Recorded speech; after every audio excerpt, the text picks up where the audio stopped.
21번 문제를 볼까요? 기업회계 기준상 자산의 취득원가와 관련된 내용이 아닌 것을 물었습니다. 교환, 증여 등으로 취득한 자산의 가액은 공정가액으로 한다. 맞죠? 동종자산의 교환으로 취득하는 유형자산의 취득원가는 양도한 자산의 장부가액으로 한다. 맞습니다. 제가 진행 강의에서도 몇 번 써드렸었던 것 같아요. 현물 출자의 경우에 취득한 자산은 교부한 주식의 발행가액으로 한다라고 나와 있습니다. 공정가액으로 한다. 21번에 틀린 것은 3번입니다. 21번에 틀린 것은 3번. 공정가액, 취득원가는 발행가액이 아니라 공정가액을 취득원가로 한다. 이렇게 나왔었어야 되는 거죠.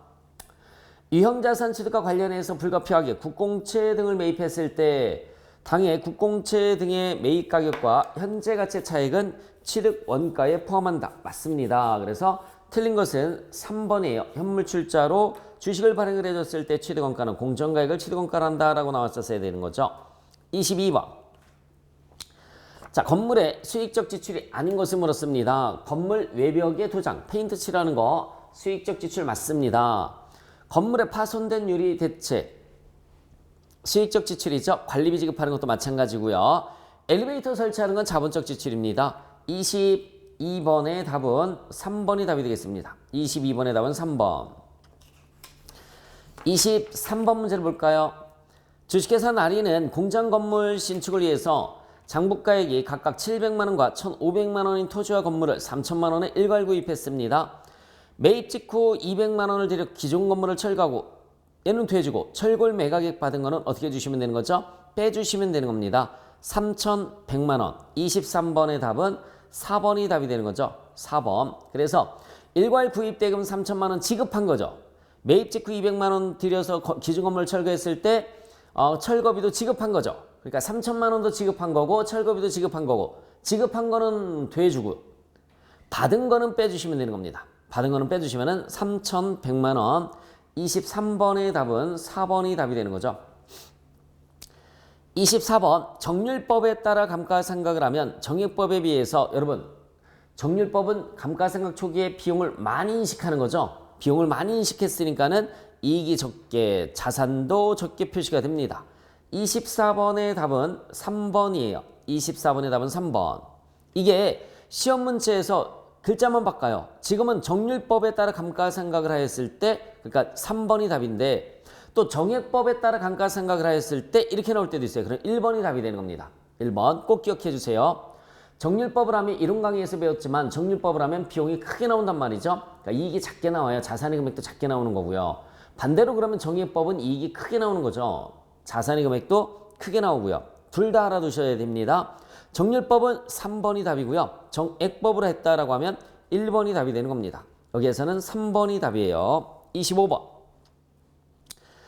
25,000원에 구입했습니다. 내용연수는 10년, 잔존가액은 1,000원으로 추정되었다. 딱 1년 뒤에 팔았네요. 딱 1년 뒤에 팔았어요. 18,000원에. 그러면 내용연수 10년분에 내용연수 10년분의 취득원가가 25,000원이죠. 마이너스 잔존가액은 1,000원입니다. 잔존가액은 1,000원. 그랬더니 24,000원 나누기 10년 하면 2,400원의 가치가 하락했죠. 2,400원의 가치가 하락했어요. 그러면 25,000원에 취득을 했는데 25,000원에 취득했는데 2,400원만큼 감가됐으니까 장부가액은 22,600원짜리가 되는 거죠. 22,600원짜리를 18,000원에 처분을 했습니다. 결국은 4,600원이 손실이 되는 거죠. 4,600원. 25번의 답은 2번입니다. 25번의 답은 2번. 4,600원이 손실이에요. 26번 문제를 보겠습니다. 확정급여 채무의 현재 가치는 150만 원이다. 확정급여 채무는 쉽게 말씀드리면은 재무상태표에서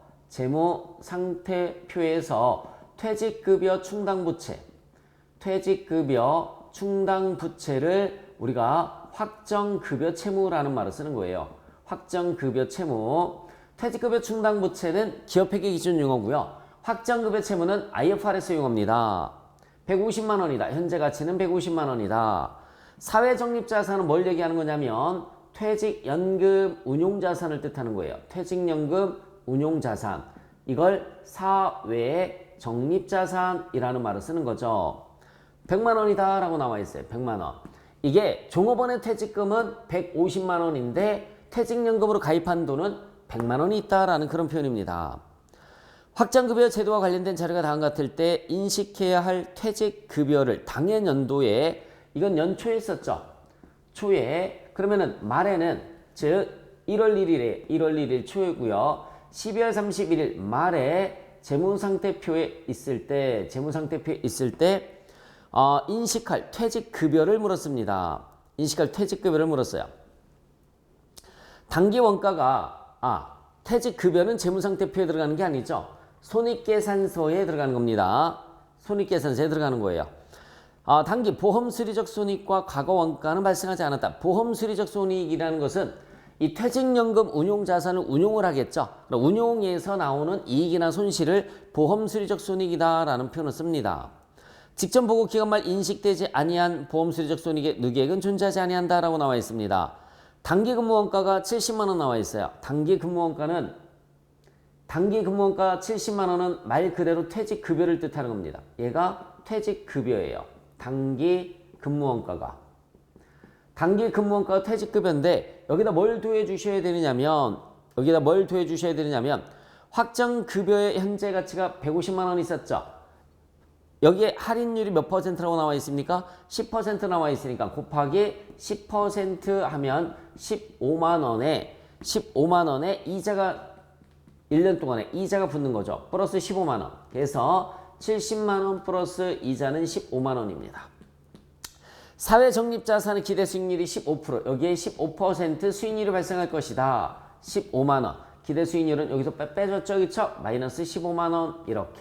그럼 그대로 70만 원 나오겠네요. 마이너스 기대 수익을 내주시면은 얘가 뭐가 되느냐면 퇴직급여가 계산이 되는 겁니다. 퇴직급여. 그래서 퇴직급여 충당부채는 종업원들한테 줘야 될 돈이죠. 줘야 될 돈이에요. 그래서 거기 보시면은 할인율이 10%라고 나와 있으니까 10%만큼 이자가 늘어날 것이다. 퇴직연금 운용자산은 사회 적립된 자산입니다. 15% 이자가 붙을 것이다. 결국은 70만 원에서 단기 근무원가 70만 원에서 이자 더해주고 이자 빼주시면은 단기 인식할 퇴직급여는 그대로 그냥 70만 원이 된다라는 얘기죠. 답은 3번이 답이 돼요. 3번.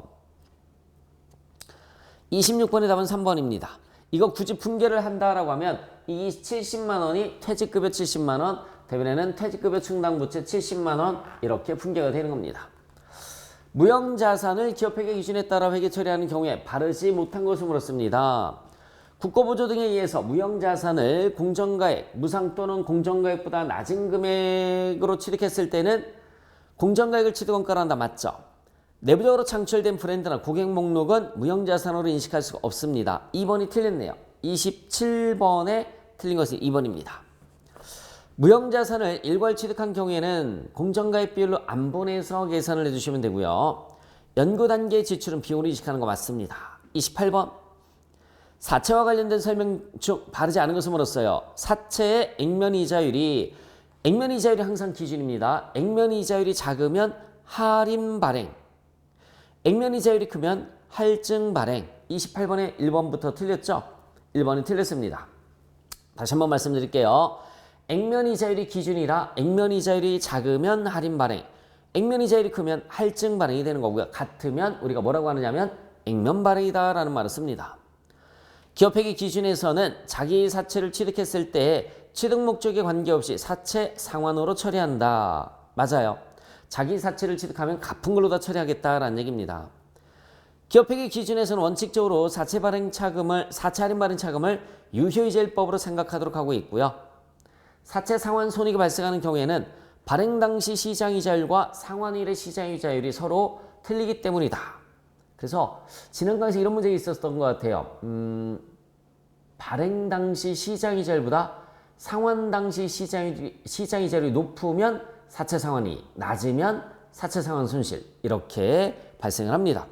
올바르지 않은 것은 1번이었어요. 29번. 사채를 할인 발행했을 때 유효이자율법과 정액법에 따라 사채 할인 발행 차금을 생각할 때 유효이자율법은 매년 증가하는 거고요. 정액법은 매년 일정하죠. 29번의 답은 3번입니다. 30번.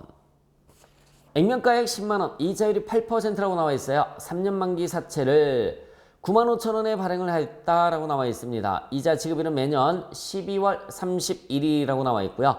시장 이자율은 10%이다. 유효이자율법으로 4차 할인 받은 자금을 생각을 했을 때 이자는 얼마인가? 발행가액 곱하기라고 그랬어요. 발행가액 곱하기 시장 이자율. 발행가액 곱하기 시장 이자율 곱하기 기간입니다. 다시 한번 발행가액 곱하기 시장 이자율 곱하기 기간을 내주시면 돼요. 발행가액이 얼마라고 나와 있죠? 95,000원.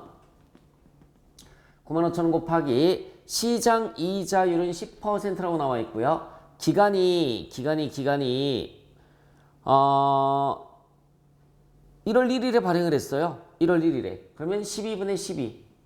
12분의 12. 그죠? 네, 1월 1일에 발행했으니까 그럼 9,500원 나오겠네요. 30번의 답은 3번입니다. 30번의 답은 3번. 자, 31번. 충당부채에 관한 설명이다. 옳지 않은 것을 물었어요. 판매 시점으로부터 2년간 품질 보증을 하는 조건으로 제품을 판매해서 당해 연도 중에 판매한 제품에 대해서 추정한 보증 수리 비용을 충당부채로 인식하였다. 맞습니다. 충당부채 2년간 품질 보증하는 거 맞죠? 충당부채를 계상할 때 현재 의무의 이행에 소요되는 지출에 대한 재무상태 풀 현재 최선의 추정치를 산출했다. 현재 가치로 평가를 했다는 얘기죠. 이거는 맞습니다. 충당부채는 미래에 지출될 돈이죠. 현재 가치로 평가하는 거 당연히 맞습니다. 화재나 폭발 등에 대해서는 충당부채를 설정하면 안 된다라고 그랬는데 충당부채를 계상하였다라고 나와 있으니까 3번이 틀렸습니다.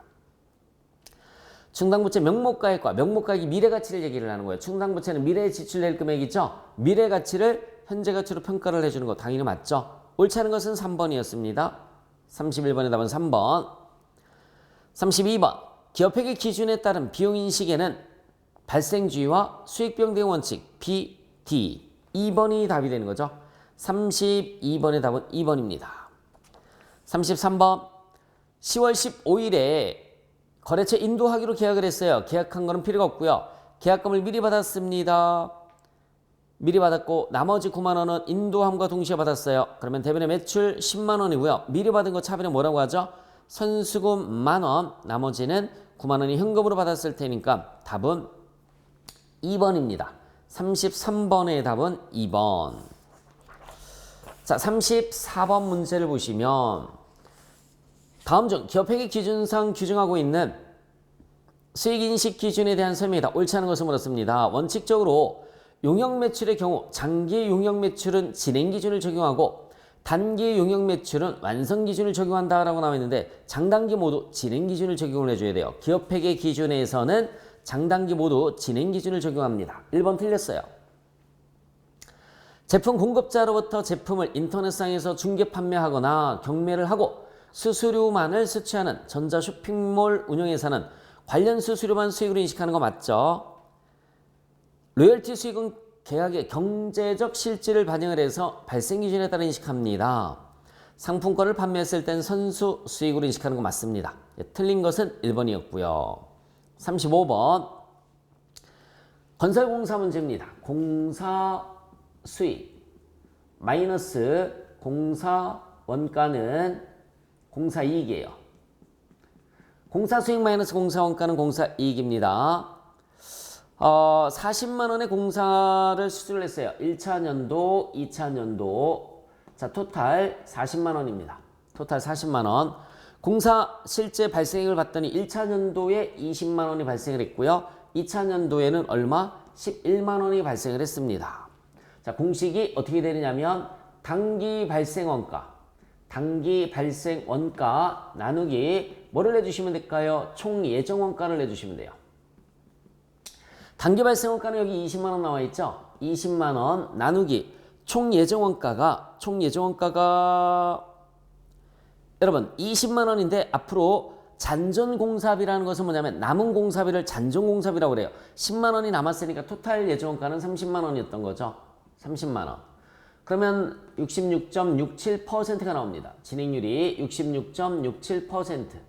그러면 40만 원 곱하기 66.67%를 하면 266,680원, 266,680원이 나와서 66,680원이 나옵니다.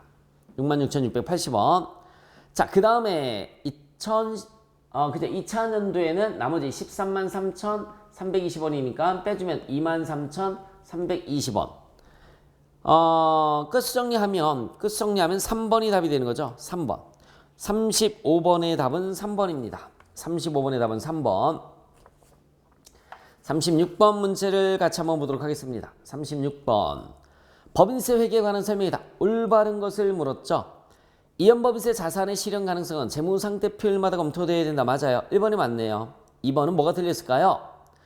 일괄적으로 유동이 아니라 유동, 비유동 구분해서 기재를 해줘야 됩니다. 결손금이 발생하면 미래 과세소득이 감소하는 거죠. 이연법인세 자산이 나오는 거고요. 이연법인세 자산은 현재 가치 평가 대상이 되지 못합니다. 그래서 36번에 옳은 것은 1번입니다. 37번. 법인세 차감전 순이익이 30만 원이었으며 법인세 차감전 순이익은 30만 원이었으며 접대비 한도 초과는 영구적 차이죠. 돈이 나가는 거니까 일시적 차이로 인한 감소분은 5만 원이었다라고 나와 있어요. 자, 법인세 차감전 순이익 30만 원에서 접대비 한도 초과는 돈이 나갔으니까 영구적 차이가 됩니다. 영구적 차이가 20만 원 가산됐다고 그랬죠. 일시적 차이로 인해서 감소된 게 5만 원이 있다고 나와 있어요. 중간 연합한 거는 필요가 없음. 메모해 놓으세요. 중간 연합액은 필요가 없습니다. 50에서 5만 원 빼주면 45만 원이 나오죠. 곱하기 세율이 30%가 되는 거니까는 법인세 납부할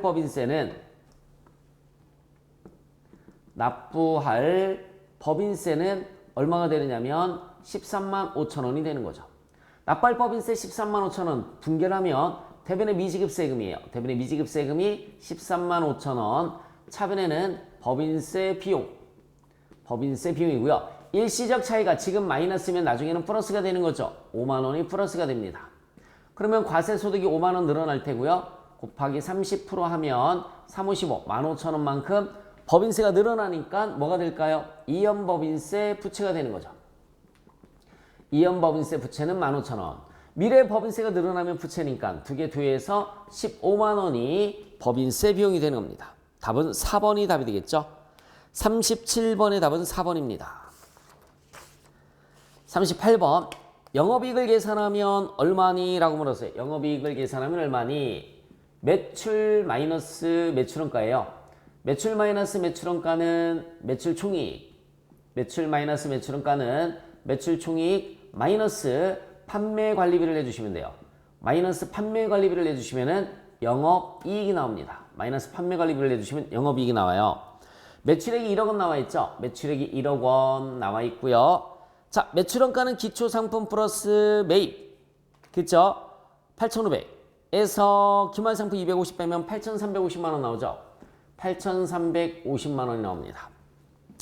기초상품 100만 원 플러스 매입이 8,500에서 250만 원 빼주면 8,350이 나오죠. 1,650만 원이 매출 총이익이 되죠. 판매관리비는 끝에 어떤 글자가 들어간다라고 그랬어요? 비료 여과자 들어간다라고 그랬죠. 급여가 1,050만 원. 급여 1,050만 원 밑으로 내려가서 감가상각비가 80만 원. 접대비가 20만 원 있어요.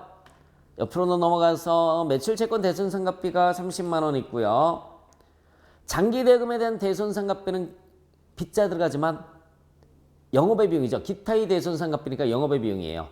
이자 비용, 영업의 비용. 유형자산 처분이익은 영업의 수익에 속하는 겁니다. 1,180만 원. 1,180만 원이 들어가시면 돼요. 그럼 1,650에서 1,180만 원 빼니까 470만 원이 영업이익이 됩니다. 답은 3번이 답이 되겠네요. 38번의 답은 3번. 39번.